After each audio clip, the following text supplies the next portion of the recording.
So when I came in, Blake said, well, you wore the appropriate color, red being blood. No, I wore the red because who knows what's coming up this week. How many of you are tapped in and tuned in to what's going on this week? Men. How many of you are tuned in to what's going on this week? Let me see hands. Oh my goodness. Okay, how many of you have set yourself up for an upset this week?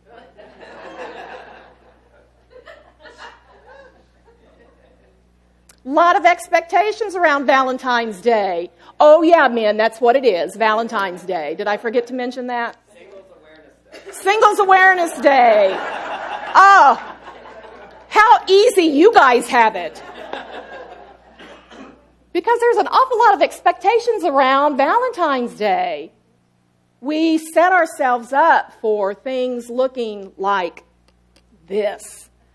And boy, if things don't come in that box and look like that, we kind of get our nose bent out of joint just a little bit sometimes, don't we? And then the poor guy, let's put it on the, well, one of the partners is the one that's responsible for kind of carrying the burden of the Valentine thing coming off correctly. You know what I'm talking about. Making the reservations or buying the bouquet or whatever it is you're supposed to do. And that's a heavy burden too, because I'm sure that you all feel like no matter what you do, it may not be the right thing or enough, or maybe she's expecting this and I got this, or maybe he wanted this and I wound up doing this. So there's a lot of expectations. We have a lot of expectations about love and relationships, don't we? Am I the only one that has expectations? One of the best things you can do in this life is get rid of your expectations. We can have preferences about things. We can prefer things look like this, or people be like this, or situations look like this. But if we're expecting anything, we're probably going to be disappointed from time to time. Has anyone had an apple out of that basket? You know what I'm talking about. Yeah. So this morning, I want to talk about, there's a scripture I'm going to use as my foundational scripture in John 13:34 that says, "A new commandment I give to you, that you love one another as I have loved you, that you also love one another. And by this all will know that you are my disciples, if you have love one for another." So how many of you were taught the 10 Commandments growing up? Yeah, and so we make a really strong play for always trying to abide by the 10 Commandments. Well, we know we're supposed to honor our father and mother, and we're not supposed to murder, and we're not supposed to do this, and we're not supposed to do that. And Jesus summed it up pretty nicely when he was here and said, you know what? I'm just giving you one commandment. Love one another.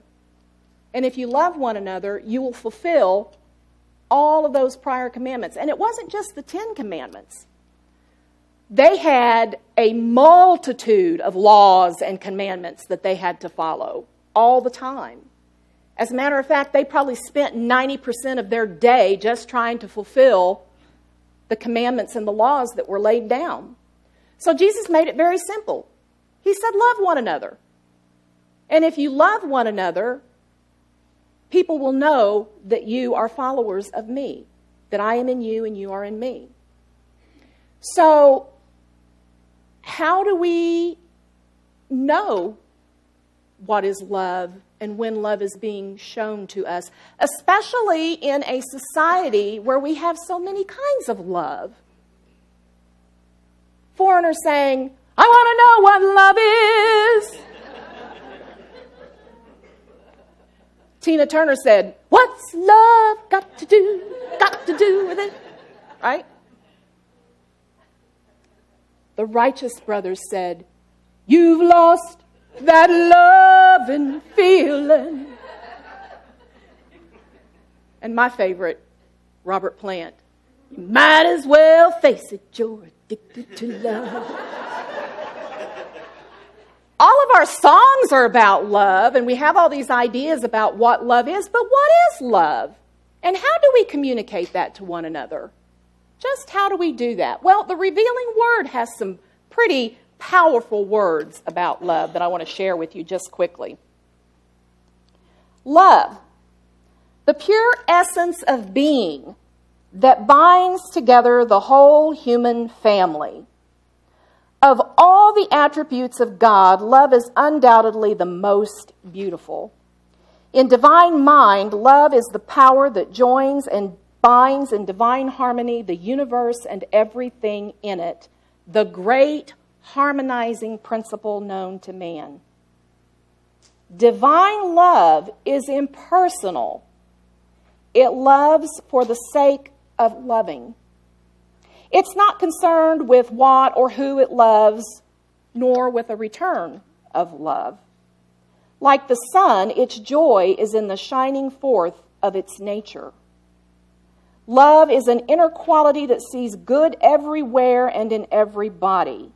It insists that all is good, and by refusing to see anything but good, it causes that quality finally to appear uppermost in itself and in all things. Love is the great harmonizer and healer. Whoever calls on God as Holy Spirit for healing is calling on divine love. Divine love will bring your own to you, adjust all misunderstandings, and make your life and affairs healthy, happy, harmonious, and free. And Romans 13:10 again confirms what Jesus said, love therefore is the fulfillment of the law.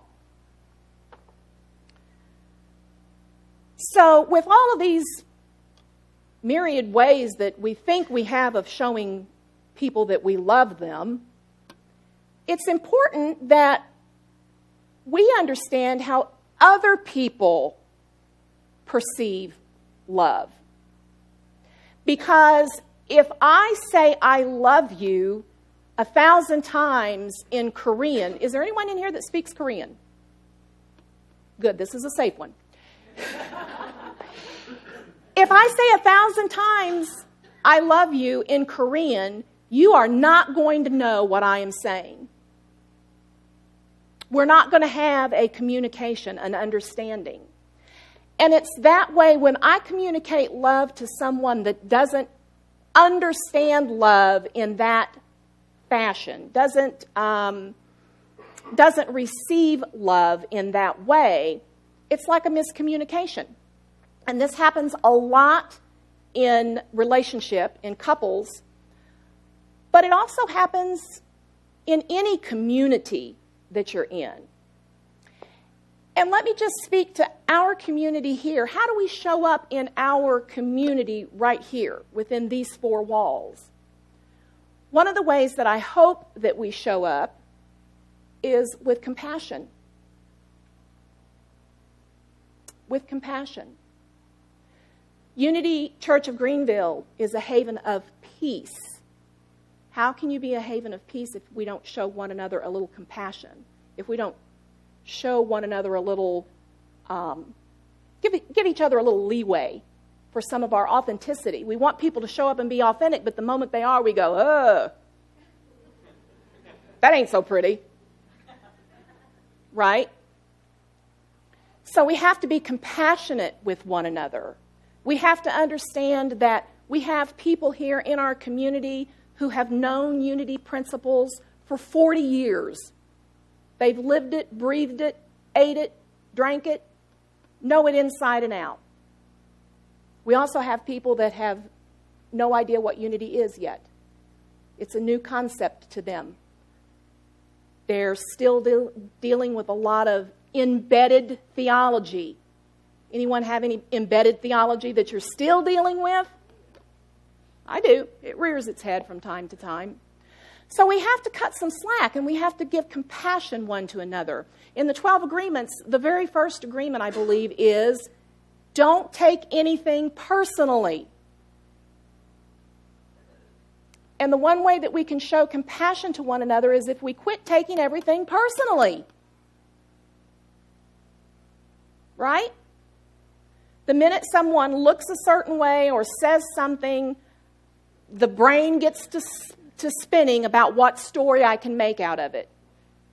Right? Well, what story can I create around this that makes me look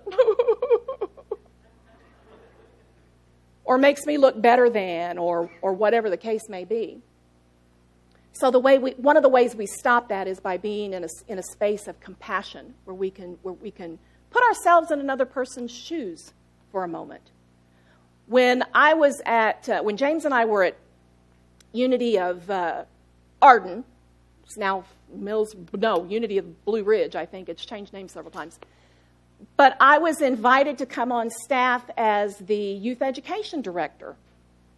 And I got so excited because I thought every Sunday I was going to come in and I was going to work with these little enlightened beings who had grown up in Unity, were in families that were teaching Unity, and it was just going to be like a little piece of heaven on earth right there in the youth department.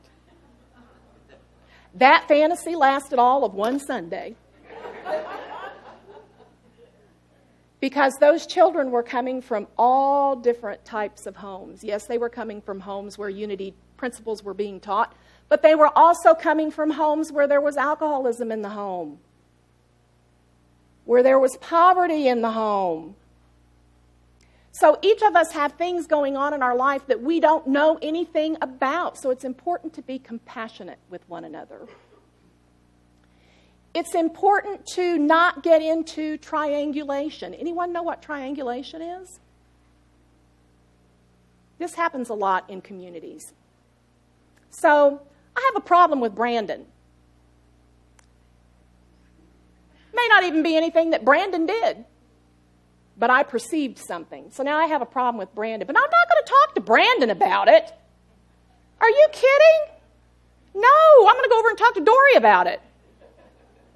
Because Dory will sympathize with me. She will pat me on the back and tell me, how awful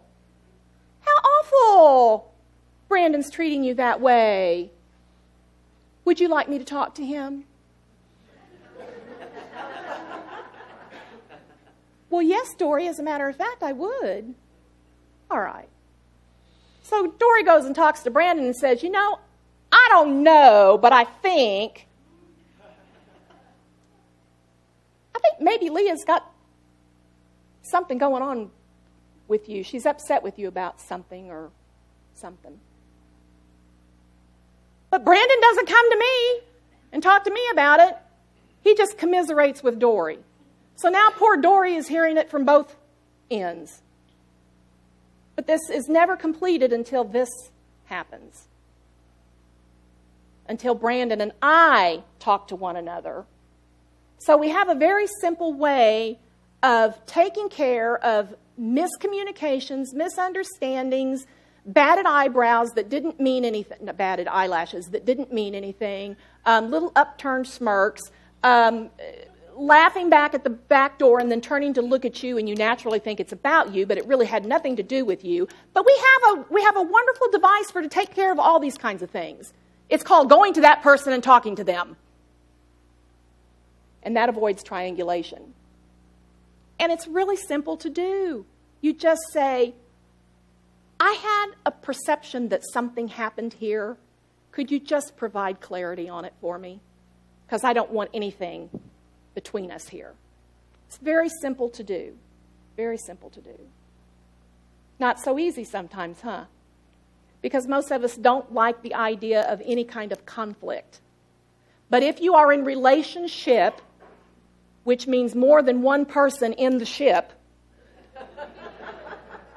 if there's more than one person in the ship, you're in relationship. And that doesn't matter whether that's at work, at church, in family, wherever. Then you're going to have things come up that you're going to have to deal with and sort out. You're going to have to work through conflict. So one of the ways that we can we can act with one another in an exchange of love is when we know how best someone receives love and how is it that I give love. So Gary Chapman did a wonderful book on the 5 love languages. How many of you read that? It's a really good book, right? So he identified in his work 5 different ways that we can exchange and receive love. And these help us know how to deal with other people. And it's important that one of the things he talks about is keeping our love tank full. So when we talk about this, we're really talking about an emotional state of love. Because how many of you know that we live with emotions? And sometimes we have to have that emotional feeling or connection with something to know that it's real. So I may get a sense of love from someone when they use words of affirmation. When someone tells me, "Good job," or, you're looking great these days.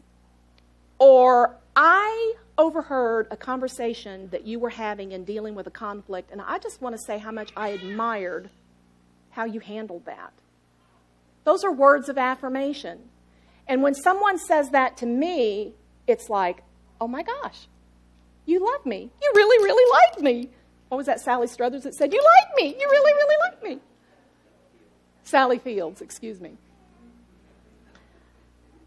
There are others who that doesn't mean a thing to. It will go right over their head. For one thing, they probably think that you're just BSing them. Or they tune it out. They just don't hear it. It doesn't mean anything to them. But acts of service may mean something to them. And what's acts of service? That's doing things for people. So it's like the relationship of the spouses where the one spouse says, "I love you, I love you, I love you, you're fantastic, your cooking is great, you look wonderful all the time, you're just a fantastic mom," and the other spouse is going, "Pick up the vacuum cleaner." Words are cheap. Words are cheap. Pick up the vacuum cleaner. Wash the dishes, right? It's the acts of service. It's like, words are cheap. Show me. Show me something that says you love me. That may not work for everyone, so there's receiving gifts. Now, it's always said around the holidays, with the commercials and everything, the message to me as a female seems to always be that what we want is a piece of jewelry. Same thing with Valentine's Day coming up. What we really want is a piece of jewelry. I would not give 2 flying figs for a piece of jewelry. That's just me. Now, see, I see somebody else back there going, that's probably her love language, receiving gifts. It's a meaningful exchange to them. But again, we're back to I don't understand. I bought you a new car this year. Tennis bracelet for Valentine's Day. Well, what I really want is to hear from you. Say I love you every now and then. And that's the guy who said, "Well, I told you when we got married, and when it changes, I'll let you know."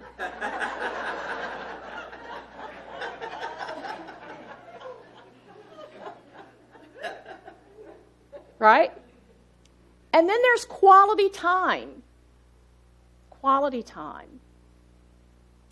And quality time is not necessarily just getting in the car and driving to a movie. Because how many know that there's no conversation that goes on at a movie? Or if there is, you're going to get kicked out. So quality time is not necessarily going to a movie, but it could be the fact that you go to a movie and then you go out to eat somewhere and there's conversation after that. Or perhaps it's snuggling up on the couch on a Saturday afternoon and watching football, even if football's not your thing. Even if football's not your thing.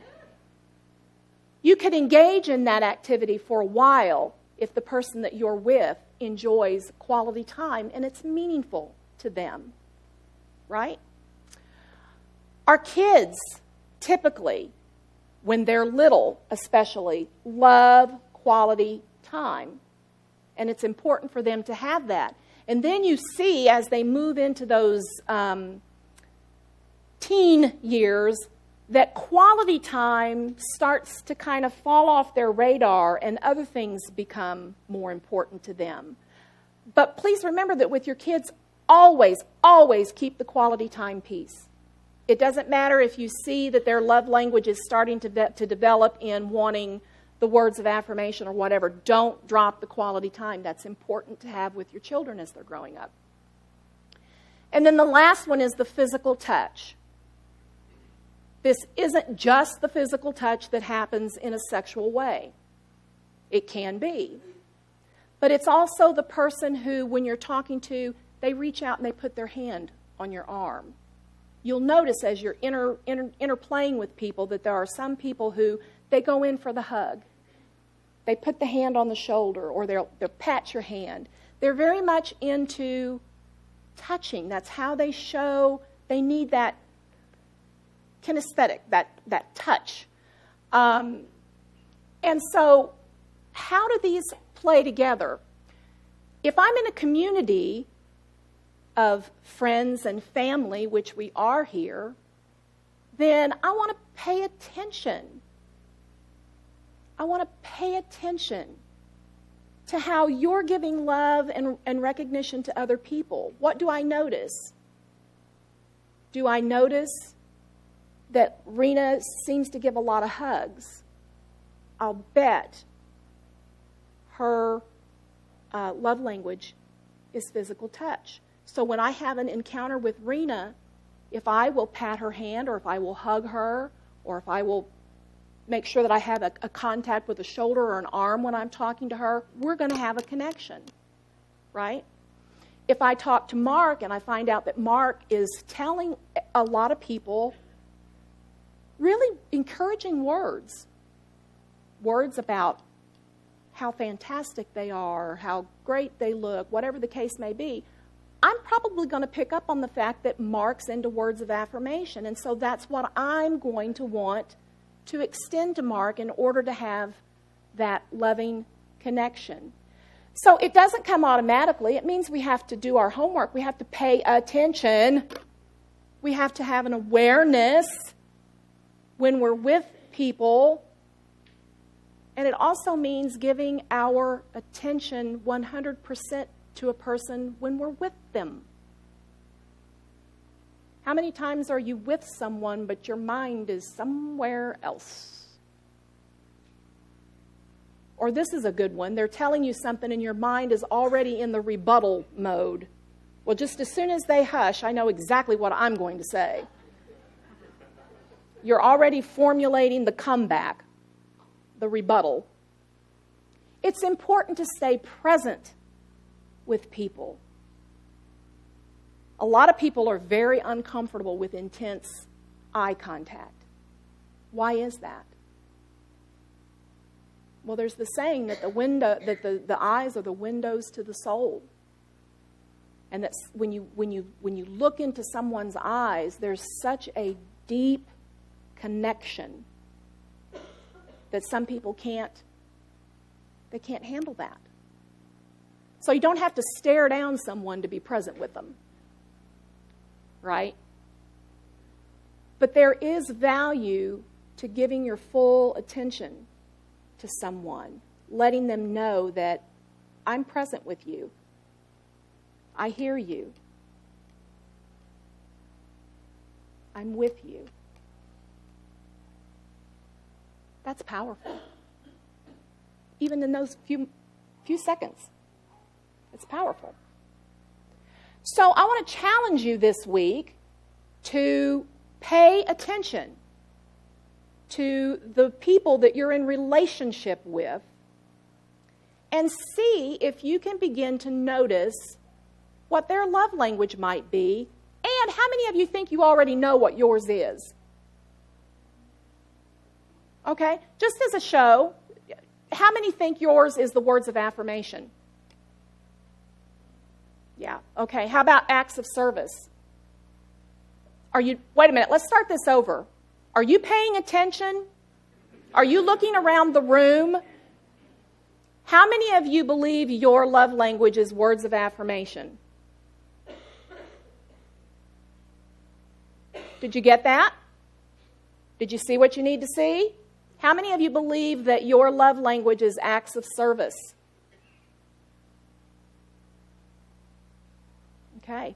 How many of you believe that your love language is receiving gifts? Oh, come on. Don't be embarrassed just because I said something about that not being mine. Really? No? Okay. How about quality time? Okay. And how about physical touch? Yeah. Did you notice I put my hands up twice? I put mine up for words of affirmation and quality time. You can have more than one. Usually one will kind of be the dominating one, but you will have more than one. You could have more than one. So just pay attention this week as you're with people to notice, how do they need to hear, see, feel love from me?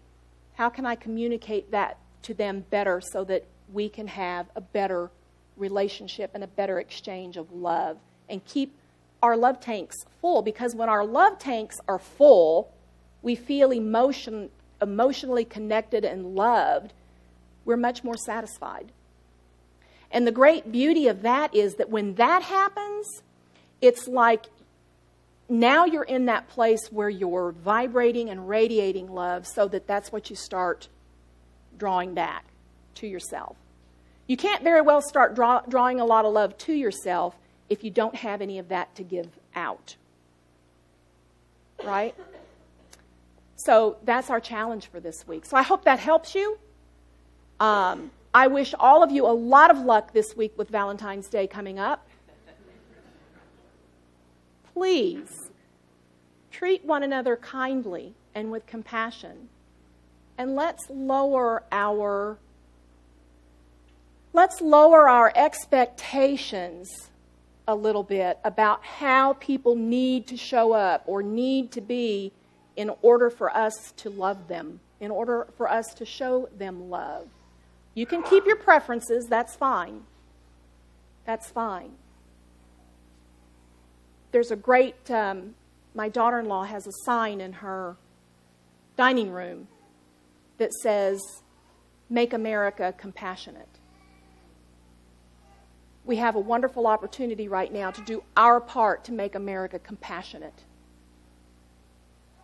Because it's never okay for us to sit back and watch injustices unfold before our eyes and not be prayerful, not be mindful, kind, compassionate, whatever the case may be. That's not a political statement.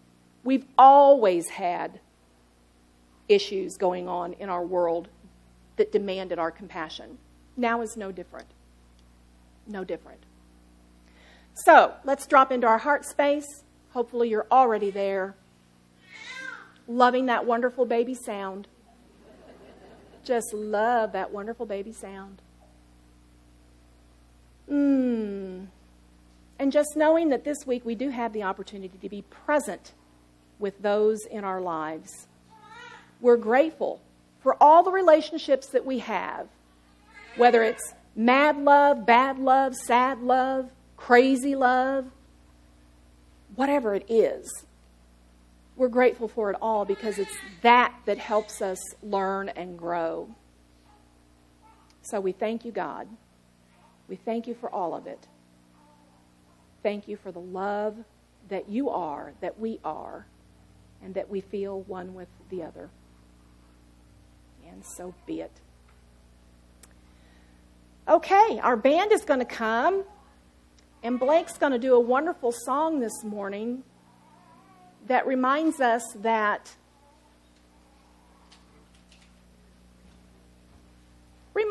we don't need anyone to change for us. The only thing we need to do is work on changing ourselves. We don't have to have anyone show up in a particular way to extend love to them, right? I guess I better get where I need to be.